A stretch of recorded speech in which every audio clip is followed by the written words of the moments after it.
This is a post-Christian podcast.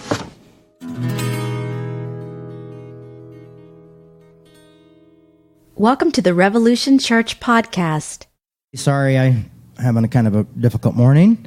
The joys of co-parenting and communication. So that was a bit crazy. Oh, we already got 5 viewers. Yeah. So welcome everybody who's watching on Facebook Live. This is our first Facebook Live, and glad you're here. You're going to have a weird angle this week, but we have a tripod coming. We depend on donations around here because we're low budge, but we're trying. So it's January. Happy New Year. And every January we start in the book of Galatians. And then I try to figure out where to preach from there.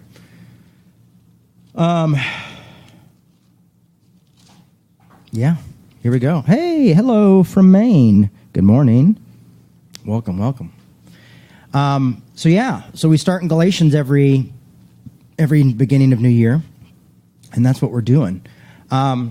I just read this gigantor commentary on Galatians. Very informative, almost too informative.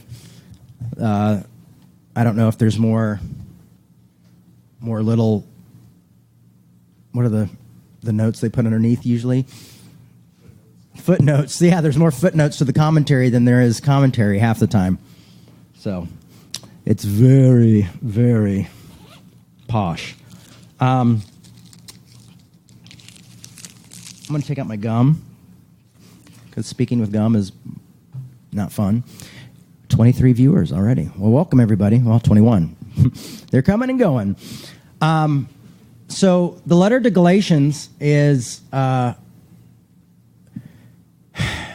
pretty amazing letter because it's two things. It's a book about grace, or a letter about grace, but it's also a rebuke letter to a group of people who are getting away from that.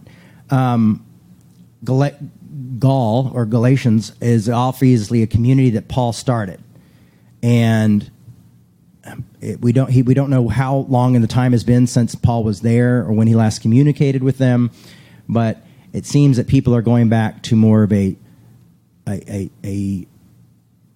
traditional Jewish Christian understanding, or Jewish understanding of Christianity. And when Paul was around, when Paul first was converted, he would have just been seen as a apostle who moved to another form of Christianity. Another form of Judaism, because Christianity for a little while was considered a part of Judaism. So he would have been seen as like he just moved from the Pharisaical movement to the Christian movement. And Paul, I think, actually played a huge part in big part on probably separating Christianity from Judaism by his acceptance of non-Jewish folks and Gentiles, which was his main ministry, and kind of shook everybody up and shook everything up. And so Paul is talking to his church in Galatians almost in a way as that they're like he's talking to you talk to a judge, like he's giving his case, forceful, but giving his case. So we're going to start with Galatians, my favorite book in the Bible. And unfortunately, I didn't learn a whole lot of brand new stuff from this commentary, but I'm hoping maybe next week the part 2 will be, maybe I'll get more meat in there. But Paul starts out with his very traditional way of letter writing. And I keep adjusting my Bible, and then I forget that I have a camera on my phone. Paul starts in a very traditional way. It's so funny. The only thing I've ever seen live on Facebook is like some sort of like Christian infomercial or a guy selling stuff. It's the only thing I've ever seen live on Facebook. And I'm wondering what this looks like because it's this way. And the guy's thing was this way.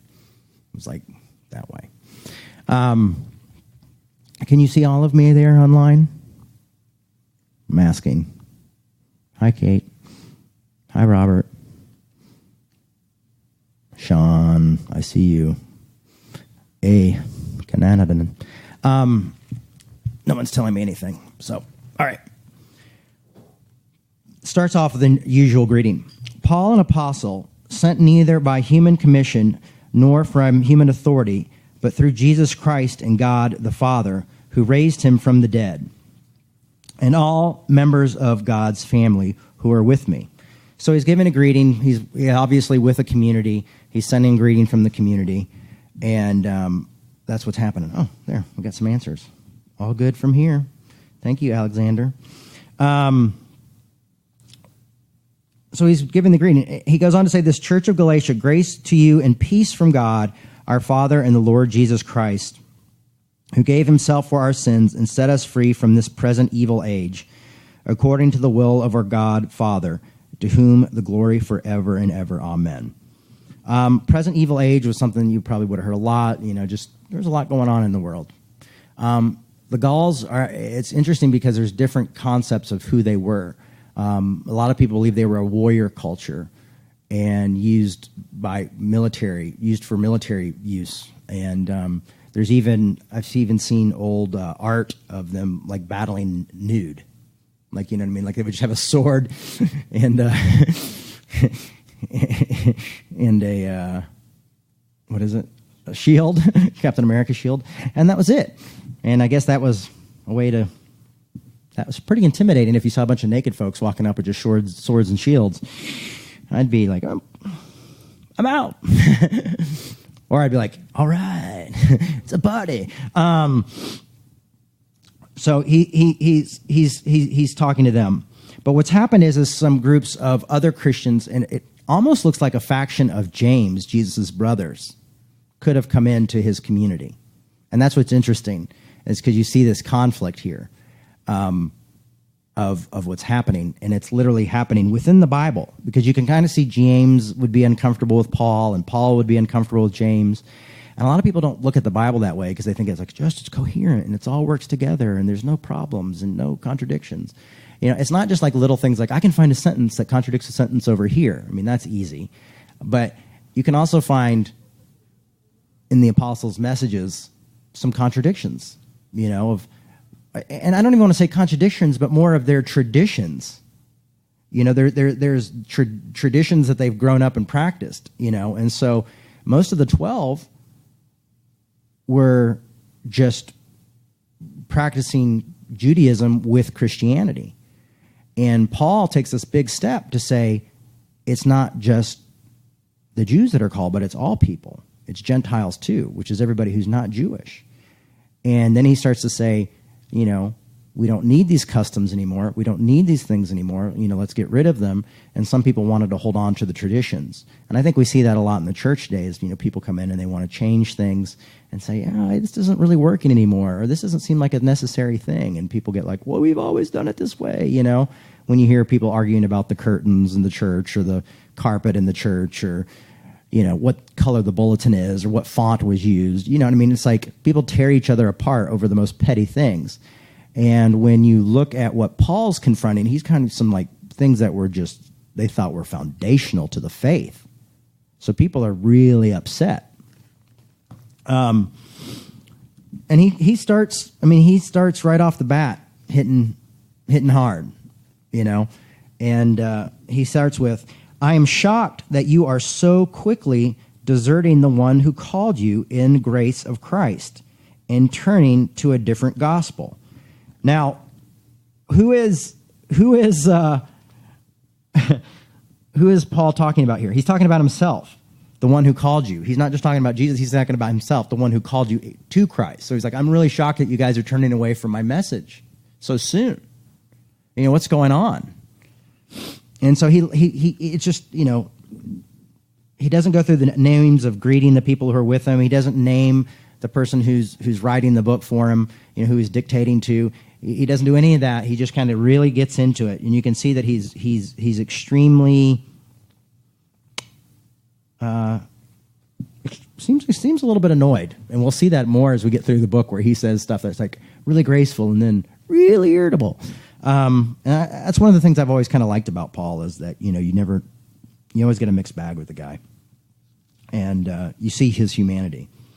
Not that there's another gospel, but there are some who are confusing you and want to pervert the gospel of Christ. But even if we or an angel from heaven should proclaim to you the gospel contrary to what we proclaimed to you, let that one be accursed.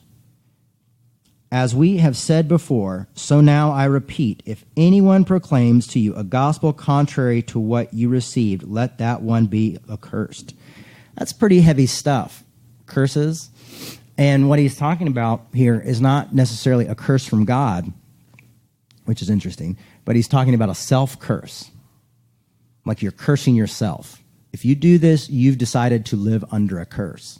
Sometimes Paul will argue that if you go back to the law, then you're under the law completely. Like if you want to follow the law, then you have to follow the law to a T. You can't compromise, you can't mess up, because that's how demanding the law is. And he's saying we're free from the law. We don't have to be in the law.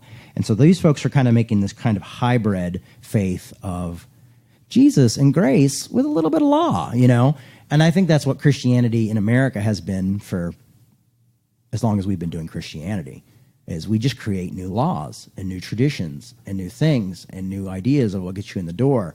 Or have you ever tried to join a church? I have.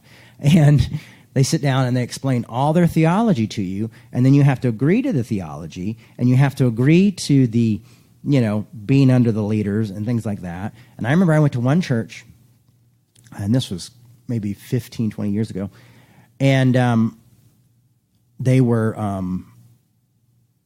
Calvinists. And I had no idea. I'd been going to this church for months, and I had no idea they were Calvinists. And I grew up Arminian, free will. And so all of a sudden I was like, well, I can't join this church, because at the time I thought, and right now I don't care about free will or predestination, but at the time it was like this really big deal for me. And I was like, how have they never told me this? They preach so much about grace.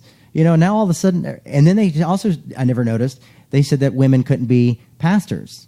So I was like, done, I'm checking out. It was like the most graceful church I'd ever been to. I thought they were so much grace, so much love, so much, I thought they were completely inclusive. And then I found all this stuff out, and I was like, oh, I got to bounce. I can't be here anymore. I can't agree with, And it was sad, because I had a lot of friends that I loved and cared about that went to this church, and it was finally a church that I thought I felt comfortable in. But it's amazing sometimes when you can go into a place and feel included, because they don't give you the details. And I see a lot of my LGBTQIA friends deal with that, where they go into church and they're like, oh, we're welcoming, come in. But then they're like, we're not completely welcome. You can't be on staff unless you decide to be celibate, or you can't do this, or you can't be on leadership, or you can't volunteer. And it's like this bait and switch type of thing. This new law that we create. And that's what's happening here, is Paul's going like, this isn't grace at all. You've strayed away from it. You've actually fallen from grace. So, Paul goes on to say, am I now seeking human approval or God's approval, or am I trying to please people? If I were still trying to please people, I would not be Christ's servant. And this is a thing, the people pleaser, or they called it the man pleaser, was kind of a character that was known at the time, like this kind of caricature of like someone who's just always like trying to tickle your ear and make you happy. And I've been accused of that a lot of my life. Is like, oh, you're just tickling people's ears, you're just telling them what they want to hear. And I mean, when you come in and say you don't have to be castrated, you don't have to be circumcised, I mean, that is kind of good news, especially if you're an adult convert, and you're saying you can eat bacon. Hey, bacon's always good news. I don't eat bacon, but still, I've had bacon, and I know what I'm missing. Amazingness. So he's coming in and just saying, you're free from all this stuff. And he's like, I'm not trying to please you. But so often when we tell messages of good news or acceptance or equality, we think, oh, you're trying to please people. And I'm like, man, it was the same thing for me. Like, I'm not trying to please people. If I was trying to please people, I would tell them what they wanted to hear, so the money would keep coming in. And so my work would continue to be prosperous. My work never bounced back when I did what I said. and believed what I believed, And so that's the interesting thing with these folks who think, oh, you're just trying to please people, when you're like, well, I'm making you really angry, and I'm making the majority of people in my faith really angry. Whose ears am I tickling, and why am I tickling these ears? Do I really want the people of the world to love me so much? What I really want is I want the church to be a safer place. What I really want is a church to be more inclusive, and what I really want is to see more people experience this faith. And that's the Paul journey. That's the Paul's message. And so I've always been Paulinian, and there's a lot of people who don't like Paul.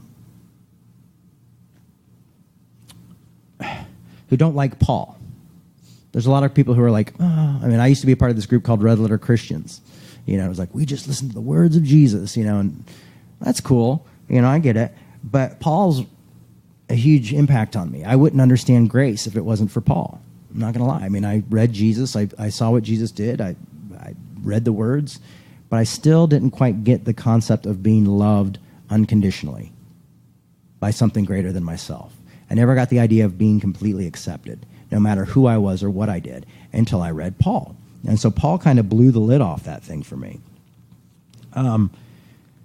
So Paul's saying, obviously, I'm not trying to be a people pleaser. So he's actually, word has got back to him like, the Galatians folks are going back to the law. Their critics are calling you a people pleaser. All this stuff is happening. And so Paul's saying, all right, well, here's my case. I'll write a letter and send it to them. So it goes on to say, for I want you to know, brothers and sisters, that the gospel that was proclaimed to me is not of human origin. For I did not receive it from a human source, nor was I taught it, but I received it through the revelation of Jesus Christ. Now, the interesting thing here is we get a little bit of a different explanation than we get in Acts. Because in Acts, he goes to somebody's house, the scales come off of his eyes, they have a conversation, and Paul's near now saying, like, I didn't see anybody, I didn't talk to anyone. So, you kind of got like, what's happening with Acts? Acts was written much later than Galatians. So there you go, folks. Little differences that we don't often talk about. But he's wanting to make it clear that he is one, like he is, because, everyone's saying he's not a real apostle. He never met Jesus in person, so they're questioning his credentials. Obviously, these people are not fans of Paul. Obviously, Paul has caused them a lot of trouble and reformed a lot of things. So he goes, I do not receive it from human source, or was I taught it, but I received it through revelation of Jesus Christ. You have heard, no doubt, of my earlier life in Judaism. I was violently persecuting the church of God and was trying to destroy it. So Paul was going on the road to Damascus. Damascus is probably one of the oldest Christian churches in existence, and was, before Paul's conversion, was a big Christian church. And so he was literally on his way to persecute some Christians. Now, I've talked about this before. I think I talked about it maybe a week ago or 2 weeks ago, but could you imagine if Paul was alive today and everything that would be said on social media about Paul? Like, there'd probably be videos of him, like, holding the coats when Stephen was stoned. You know what I mean? Like, on Instagram. Like, is this who you follow? Why would you follow him?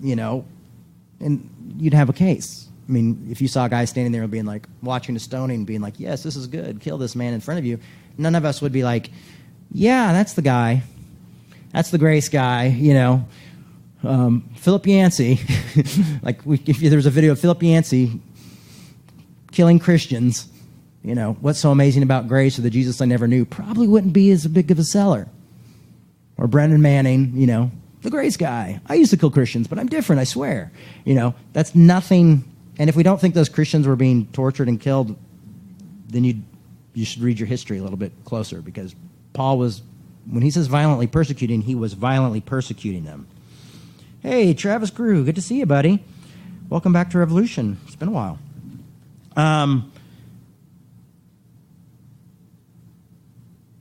He goes on to say, I advanced in Judaism beyond many among my people, of the same age, for I was far more zealous for the tradition than my ancestors. So you have somebody who's just like the man. He's basically saying, like, I had it together. Not only was I part of the most strict, one of the stricter, I mean, well, they were actually kind of seen liberals in some views, Pharisees were, but they were very brilliant people. And he was making the case like, no, I was not just a smart Pharisee. I was one of the smartest Pharisees. So he's kind of like laying it down. Like, he's trying to be like, I know what these guys are saying to you because I taught it. Matter of fact, not only did I teach it, I was an expert in it. You know, I did it with my free time. So Paul is going out there, and he is laying out his, you know, his LinkedIn. Check out my LinkedIn, man. I've got it all together. So he's advanced. He had zeal. But when God, who had set me apart before I was born and called me through his grace, was pleased to reveal his Son to me, so that I might proclaim him among the Gentiles. I did not confer with any human being. So there you go again. He's saying, I didn't confer with any human beings. So you have a different story than we see in Acts. Nor did I go to Jerusalem to those who were already, but to those other who are already apostles before me. Because so he's basically saying, before those who were apostles before me, he's claiming to be an apostle. But I went at once into Arabia, and afterwards I returned to Damascus. So he went away, and we don't know what he did. We don't know if like he was having Jedi visions of Jesus or, you know, what he was studying, but he just said, I went away and learned things.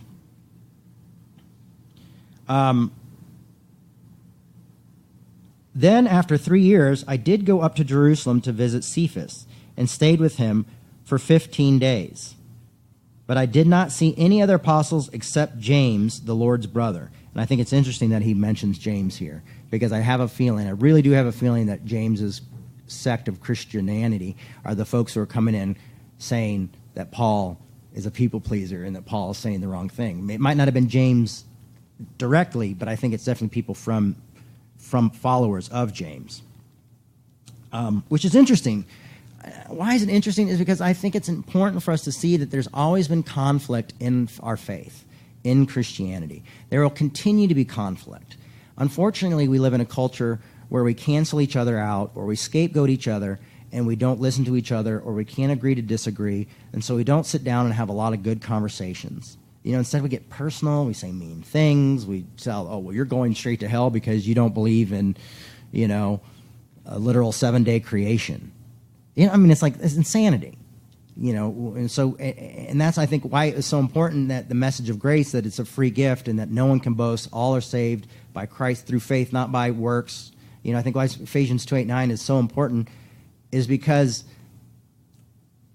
we need to know that we're free to argue well, you know. I mean, I've been ready to damn people in the past because of their political affiliation. And now I see, and I've moved away from that because I realized I was scapegoating people. But now online, I see a lot of my progressive brothers and sisters who are like totally into grace, totally into love, but like saying, well, these conservative Christians can't be real Christians. So now all of a sudden we're back to judging each other's faith and taking grace out of it. Well, they're not real Christians. I'm the real Christian. You know? And you can see that a little bit with Paul. Paul's saying, like, I'm the real, you know, my message is real, and these people's message isn't. But which message do we lean towards? Which message do we see through the lens of Christ? Because that's how you have to read Paul, is through a lens of Christ. And then I read the rest of the Bible through a lens of Christ and Paul. So I have kind of like one Paul lens and one Jesus lens, and then that's how I try to interpret the Scripture. So we scapegoat a lot of people. Unfortunate. There are people who are immature in their faith. There are people who have a very basic understanding of Christianity. There are people who are unfortunately victims of misinformation. There are, I'd say, the majority of people that I know, probably even the majority of people who listen online to our, you know, I don't even know, maybe attend here, don't really read the Bible for themselves. You know? Does anybody in here have your Bible with you? Where is it? It's in your bag. And some people have their Bibles on their phone. Okay, look at that. We have some really good religious people here. You all win. It was a surprise. You each get $100 in revolution money.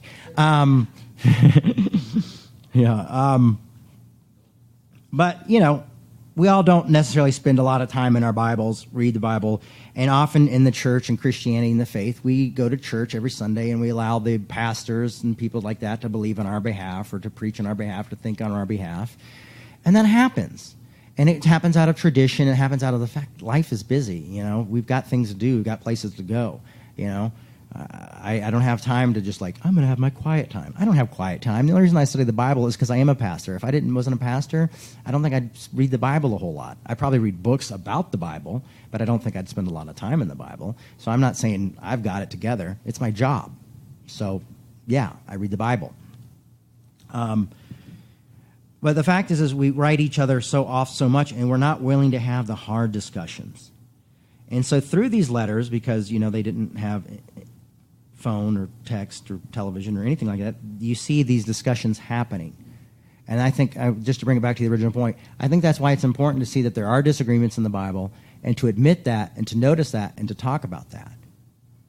That we're following in a long tradition of people. Judaism, people would sit down and pick one sentence and they would argue it out and tear it apart and see where it went.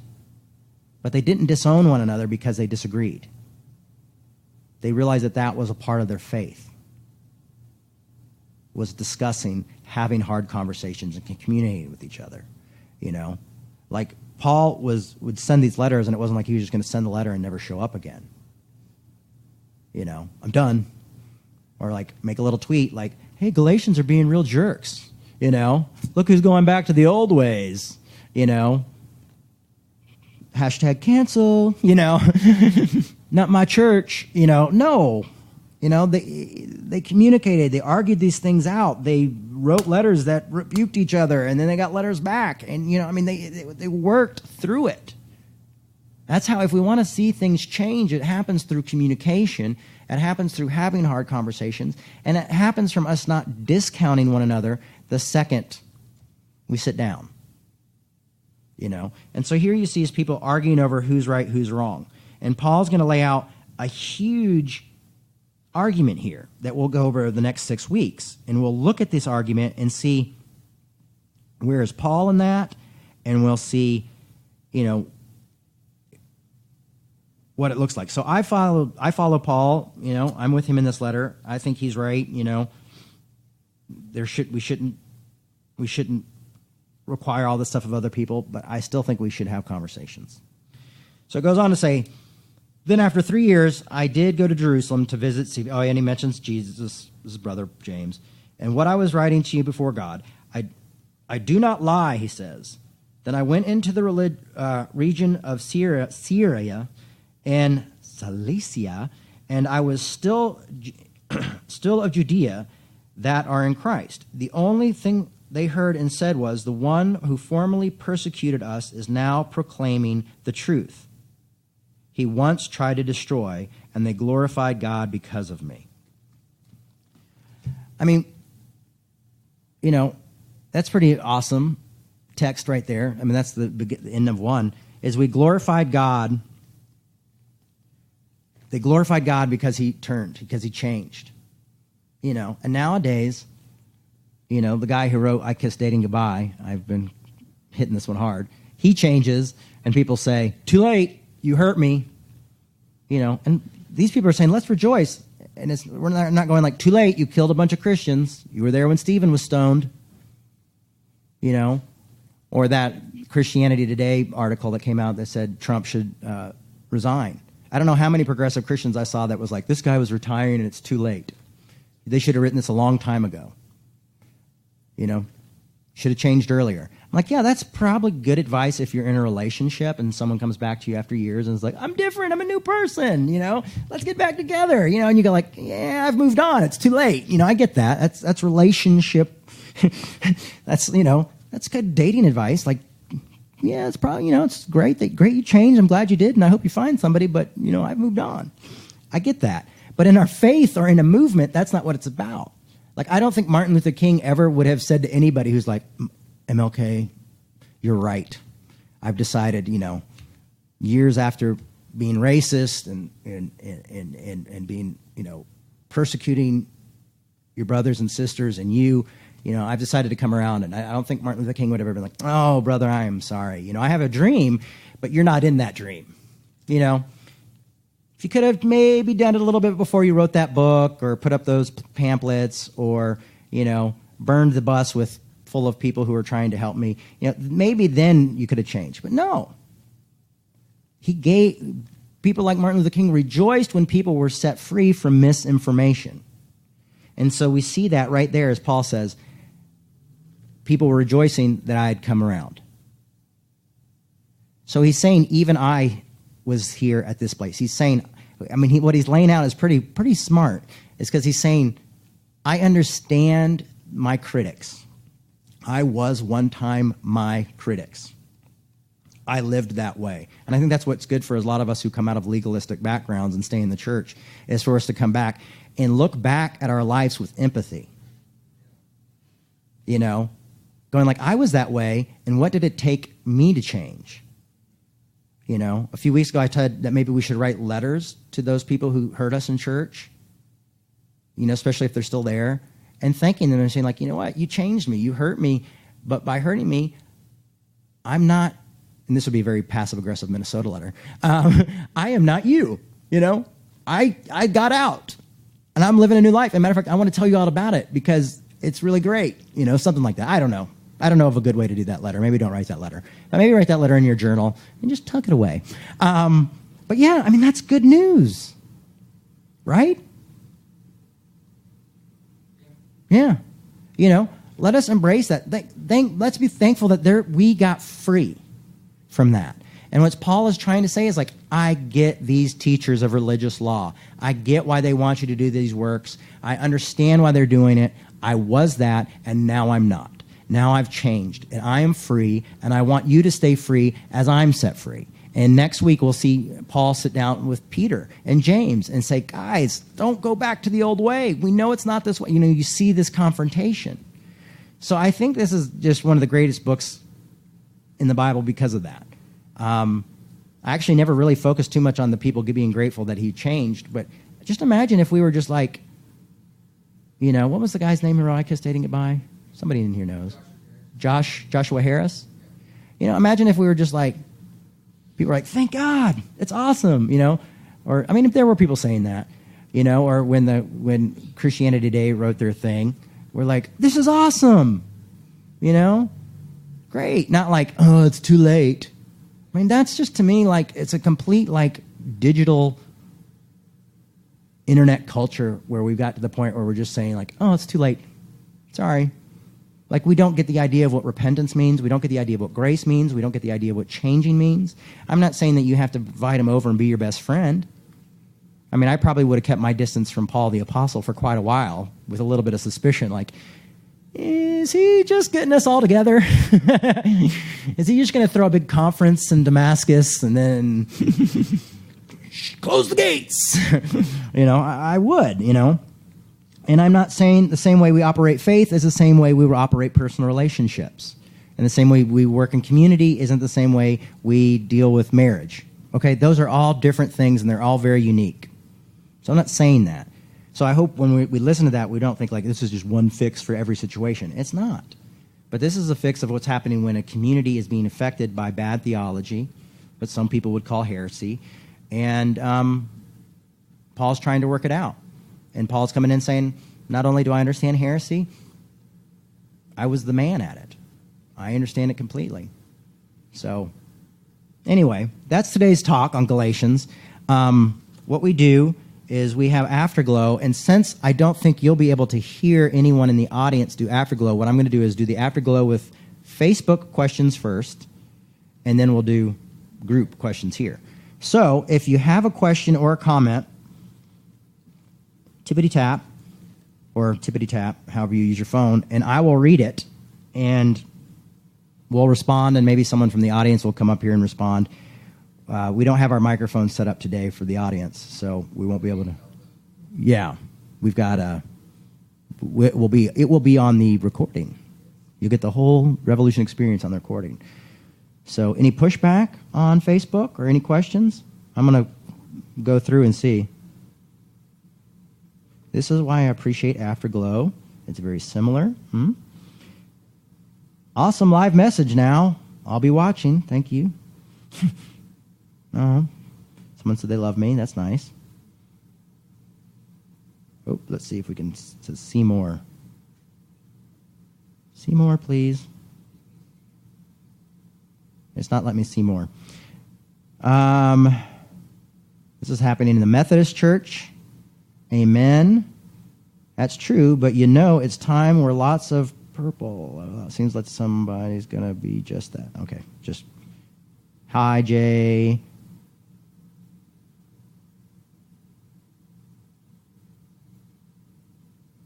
They lure us in and then surprise us.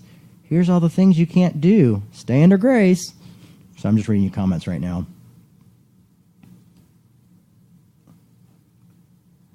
Sean from Canada says, heart emoji.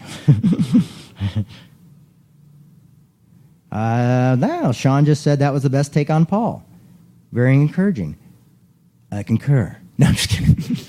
Honestly, I was in such a frazzle today when I sat down to speak. I thought, this isn't going to happen. I wanted to throw the tables over Jesus style. Well, thank you. Cheryl says she's very encouraged. The Methodists are breaking their church on this division, unfortunately. That's from Robert. It's just so crazy how relevant the issue of Galatians are today. What we're experiencing today? I agree. Yeah, that's why I kind of hold on to Galatians. Thank you, Richard. Sean said, good to see so many viewers because we have over 30 right now. That's pretty cool. We haven't had that on Insta. I appreciate your perspective, but as a fan and former Christian, I have to say that protecting oneself from your... Oh, gosh. It says see more, and it won't let me see more. This is a good question. This is a good comment. I kind of get the gist of it, and I understand protecting yourself from your enemies, if that's what you're saying, because I think there's a time where we can't go back and do that. I just hope that eventually we get to the point where we can go back, or that people, or that we can send them books, or send people their way, because I want to see people change, even my enemies, even my persecutors. I would have liked to see Jerry Falwell change more before he passed. I would have liked to see his son still change. I would like to see people change. Doesn't mean that we're going to become roommates or anything like that.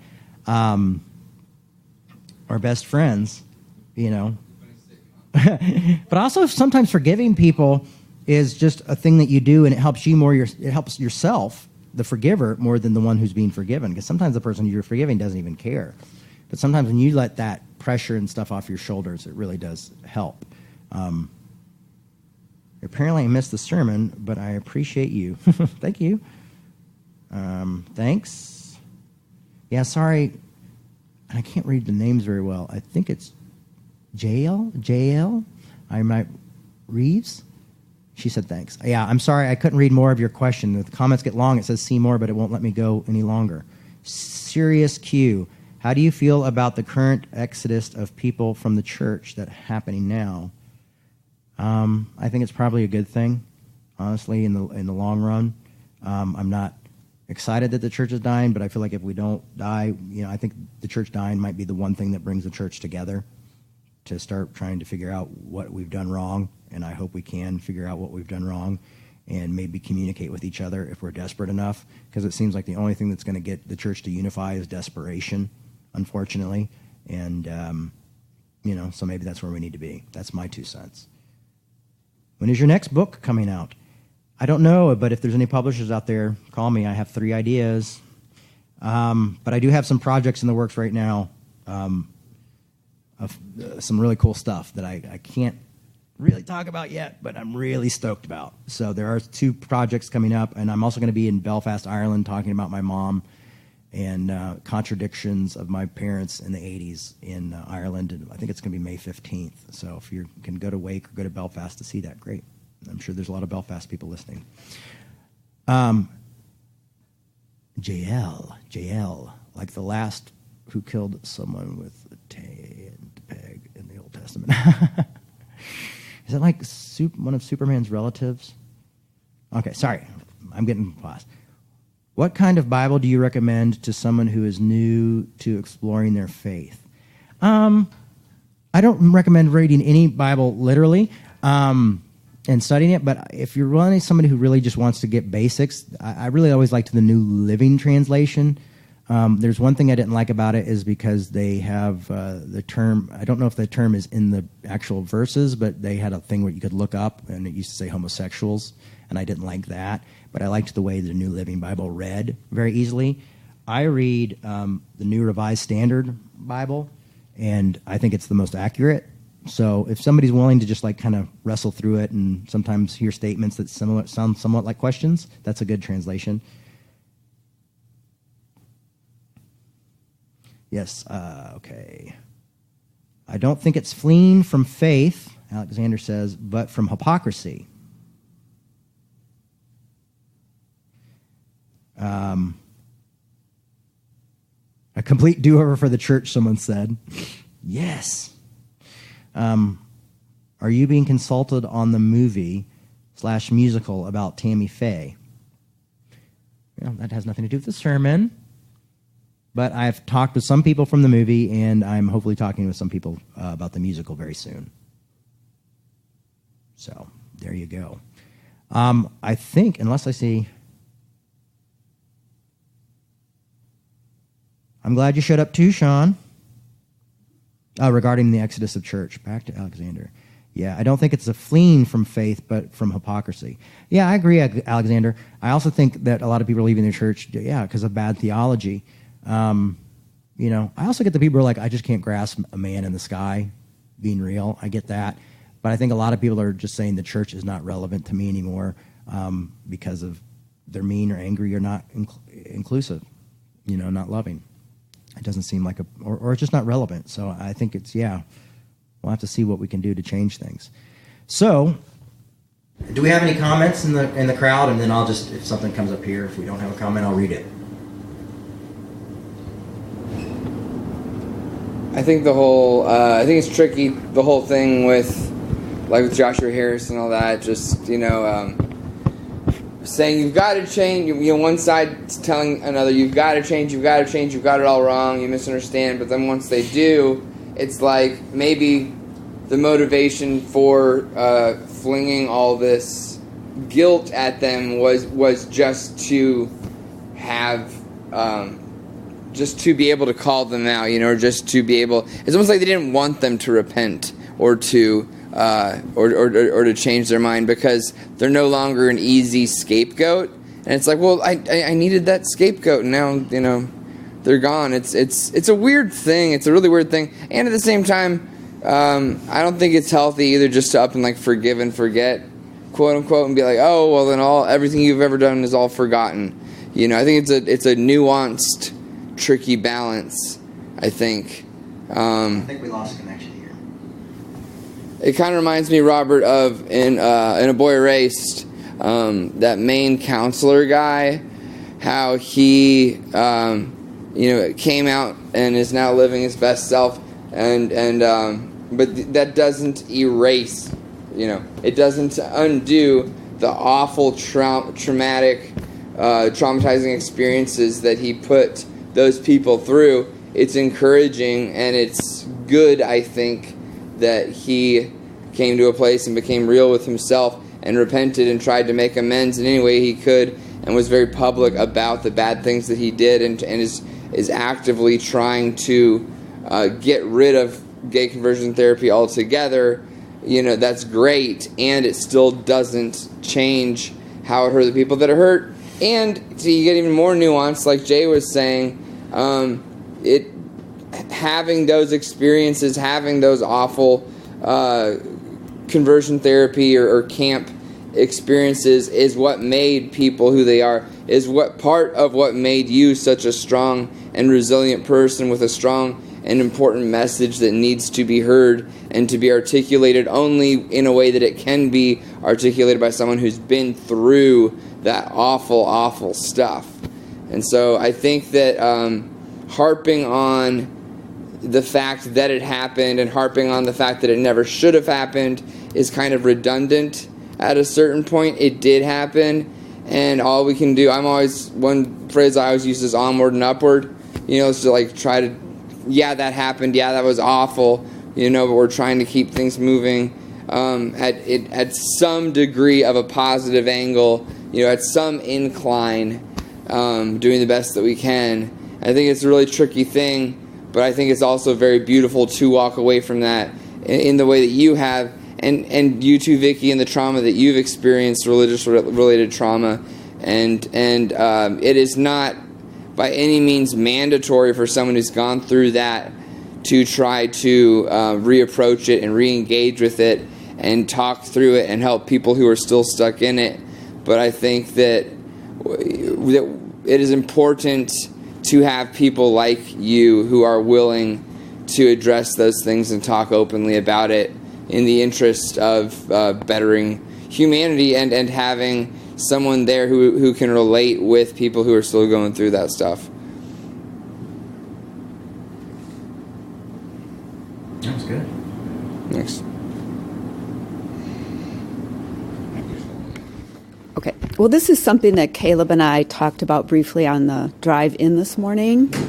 So on the one hand, we want to try to engage with the other and listen and begin to understand. But on the other hand, there's a need to protect people from vulnerable people, from kind of like what Caleb was talking about, the effects of some of the beliefs. For example, the political effects of some of the beliefs of what I would say are what looks like the majority of white evangelicals today. And so on the one hand, you want to treat other people as human beings, but it seems like we also have a responsibility to speak out for what we believe is true and just. Yeah, I think that's very important. To kind of tie the two together, we do need to kind of protect the people and speak out, because if we don't speak out, nobody else will. Yeah.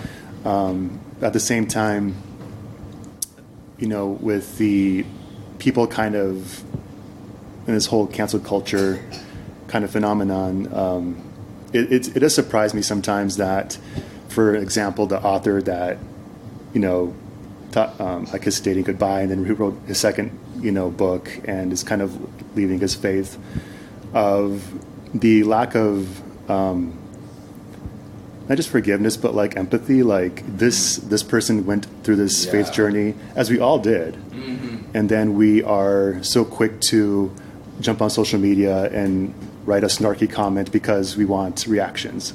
Yes. And that's what it comes down to. We want reactions and retweets and etc. Versus saying, great, like, thank you for publicly coming out and just, saying, what I wrote was harmful, it was wrong, and here's the second book and all about my experiences. So I think we do need to be, show grace and kind of just keep that in mind, that none of us were, we all had the same journey. We all had to kind of go through that conservative movement, deconstruct, come out of it, and wherever that journey goes, it goes. So, yeah. I think that's a really good point, Robert. And Jay, you touched on this a little bit too, is like being so quick to be condemning of those people when you were there. And it's like, yeah, I was there, but I came out of it. But guess what? At that point in time, when you were in that mindset, that is what made sense to you. That was your logic. And yeah, you can say now, oh, I came out of it, or I was, which even kind of insinuates like I was smart enough and strong enough to come out of it, because look at me, and I figured it out and cracked the code. But no, at that point in time when you were espousing these toxic things, that's where you were at in your head, and that's what made sense to you. And whether or not you were shown grace by people who had been in that point or who had never been in that point, but either way who disagreed with you, I think is irrelevant or is important. And as far as if you were shown that grace, paying it forward, I think, is the most productive thing that you can do. And if you weren't shown that grace, that's really, really sad. But still, showing that to someone who's in that place is the only way that things can move forward. And I have a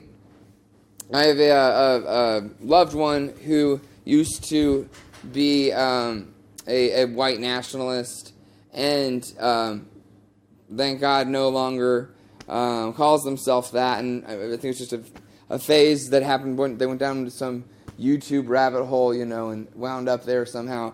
And but at the time, I wasn't like, you freaking idiot, you're I did call him a racist and a Nazi and stuff, but I wasn't being, I was like, do you not hear yourself? I was like, I gave him the benefit of the doubt as much as I could and said, you are a loving person, and I see this, I've seen you grow a lot, and I see you continue to grow, and I really hope this is a phase. Whereas I didn't punch the person in the face, where I probably wouldn't have felt too bad had I made that choice. I got very, very angry a lot of times, some of the stuff that they were saying. But I think that through love and patience, things can, people can change. And once they do change, maybe reminding them of that toxic way of thinking that they had isn't such a bad idea sometimes, so history doesn't repeat itself. But harping on it and being unwilling to forgive when they changed in the way that you wanted them to change in the first place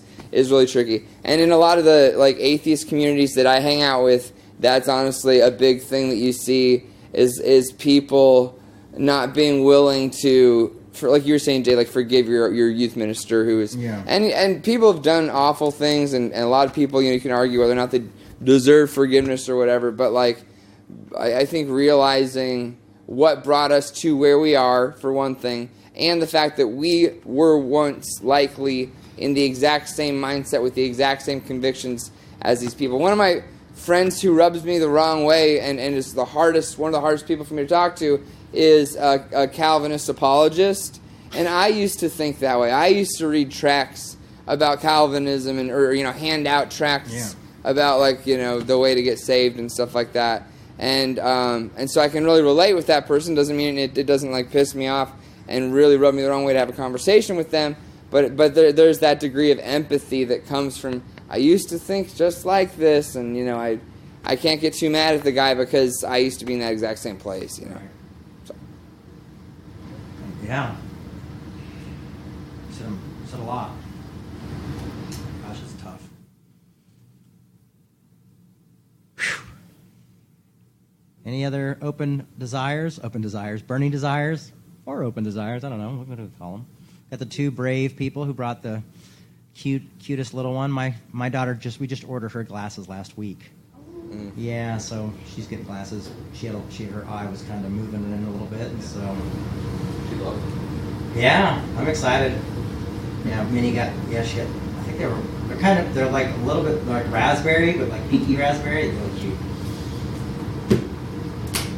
Parenthood is really tough, everybody. And really awesome. It's awesome and tough at the same time. You saw the little tornadoes happening here. So, they love the microphone. So did Dad, so look what happened to me. Pastor Milo. Pastor Minnie. Oh. Yes and no. Part of me would be really proud, and part of me would be I don't want to go through that. I finally understand what my mom was telling me. When I would take stands, before I would take stands or say certain things, if I talked to her, she would just be like, I'm worried what the Christians are going to do to you. So, yeah. All right. Well, thanks, guys. Thanks, everybody. I didn't hit anybody up for money, but we are a nonprofit, and if you'd like to make a donation or offering, you can. We're nonprofit, so you can go to revolutionchurch.com and make a donation, or you can leave it here, and we'll get it into the right hands. Thank you so much. Have a good week, everybody. Love you guys. We'd like to remind you that our ministry is supported 100% by listeners like you. To make your 100% tax-deductible donation today, please visit revolutionchurch.com/donate. You can also learn more by clicking the donate section on the website. Hi, I'm Caleb with Post Christian Podcasting. If you enjoyed this episode, you might also like The Sacred Collective. We are The Sacred Collective. So this isn't an argument you're going to win, and not only that, you don't want to win it, even if it was. So you're just playing a different game. And so for Rob to even talk about this, we'd need to start talking about the Bible. And before we talk about the Bible, we need to start talking about duality and how we read literature and its complexities to context and history and textual context and all these different elements, which is never going to happen in 2 minutes. And even if it was, you gave 2 hours, would this person even be able to listen to that kind of conversation? Probably not yet. Yeah. And so you've got to have the wherewithal at times just to go, hey, we're going to disagree. I know that's going to make you upset. The amount of people I've said, look, I know that you're doing your duty and you feel obliged to tell me I'm a heretic, that my teaching will be judged, that I'm leading people astray. I really understand that. I used to be like you. Yeah. And I really value your zeal, your passion, how much you love God and how much you're faithful for what you believe. Yeah. I just don't see things that way. You haven't convinced me, and I don't think you will convince me. I know I'm not going to convince you of what I believe. Should we agree to disagree? Let's say you've done your obligation. God's not going to hold it against you. He'll hold it against me if I'm wrong. But thank you. I really appreciate you. I admire your passion and your zeal. I really do. Mm-hmm. I wish I was as passionate and zealous for what I believe as you are for what you. I really do. But we're not going to go anywhere. And 9 times out of 10, that conversation goes okay. That's about as positive as I can say it. Sure. But it goes okay.